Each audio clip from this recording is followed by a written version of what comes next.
Hello, my name's Rana Magdalena. I'm from Section 7 of the Built Environment, and I'm going to be presenting a presentation on the working conditions of farm workers and how they're prone to multiple health problems in the future, and how it will cause health problems for the community, and how the exploitation of the farm workers would cause them to rise up and go against their oppressors. Exploitation of farm workers. So the agricultural industry relies only on human labor. And what do I mean by exploitation? Is that these large corporations from the industry would hire lots of people and use their ignorance so they can make full use and derive lots of profit from them. It's basically slavery, but with less steps and more fancier terms. And all these farmers would share the same society standing, such as the same political power, same economic status, and same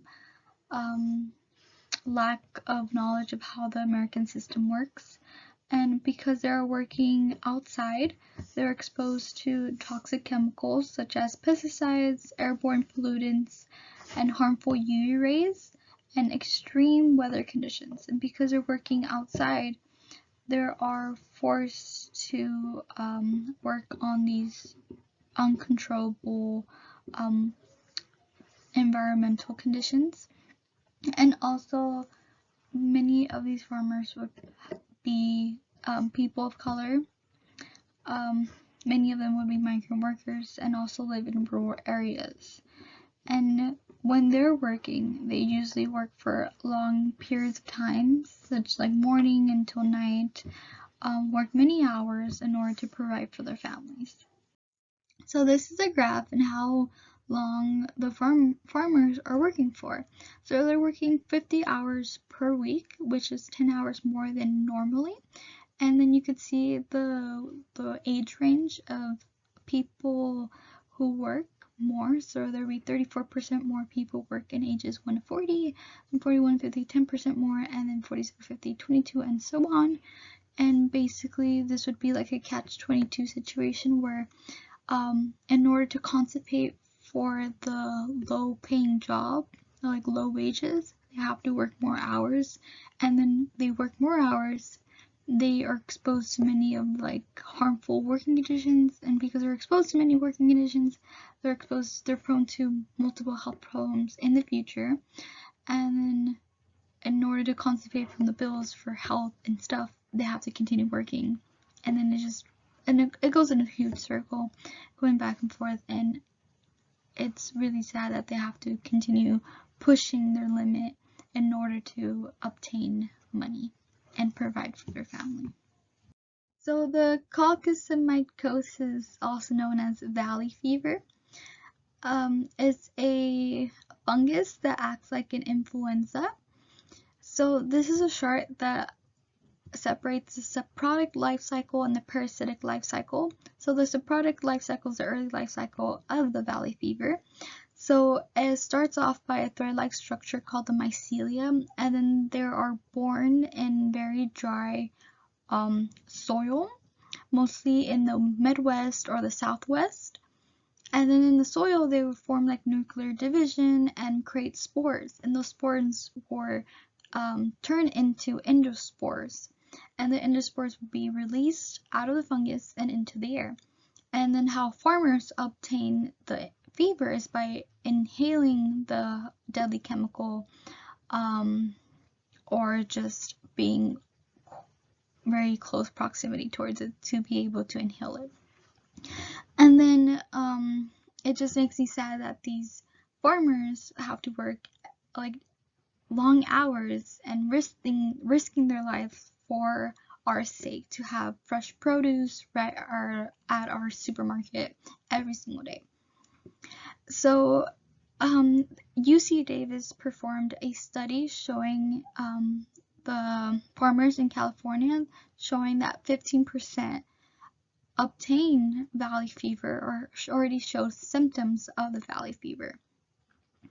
So how can we stop having chemicals and all these toxins being exposed to our farmers? So many organizations have fought for many years for the rights of farmers, and farmers felt like the need to speak up and go against many of the agricultural industry and corporations for the maltreatments of working at those fields.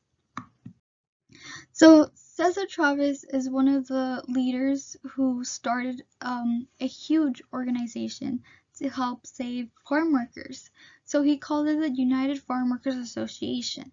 He's a civil rights activist who proposed a non-violent protest. So all his protests were all non-violent.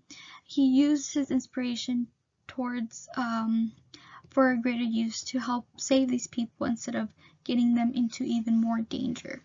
So what he promote from his organization is better paying jobs for farmers, better working conditions, eliminating pesticides and many other harmful chemicals that are exposed and working in the fields.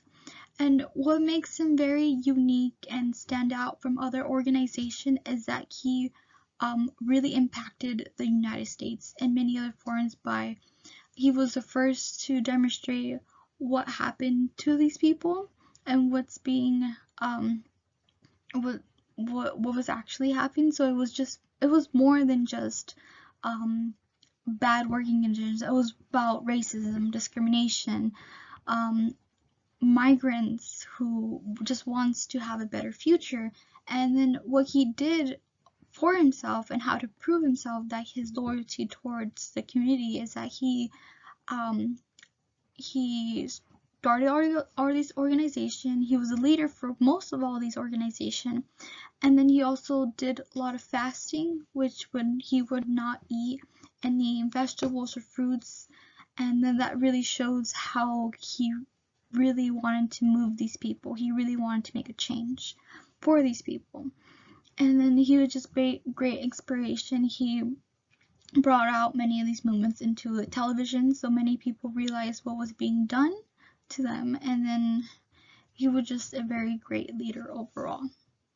So the Delano Grape Boycott is one of the movements that Cesar Chavez started and also participated. It's one of my favorite protests because it joined two communities together. It joined the Hispanic community and it joined the Filipino community because they both saw that they're being maltreated at the same time, the same rate, and everything what was being done to them was basically for the same reasons, because they're people of color, because they're migrant workers, and so on.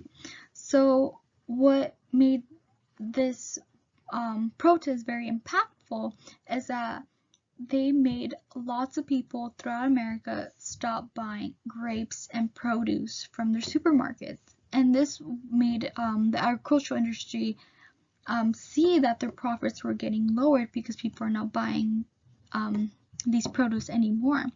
So in order to have people buy again, they would have to change a few laws. And then that's where the American government comes in play, because this was televised. This was very like a huge thing that happened in our history that changed a few laws. It changed better paying for blue collar workers.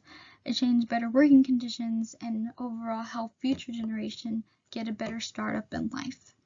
And then this is very significant towards my life because it's still relevant to today. It's still happening today, that we still need to continue this fight to go against what's being done to these people. And even till today, what happened to the COVID-19 and also the California wildfires, the farmers are still out there working. There is no vacation for them. So there's still more to come for history to change our ways, but it's still getting a little bit better and better each day. So hopefully you enjoyed my presentation about working condition of farm workers. Thank you for listening.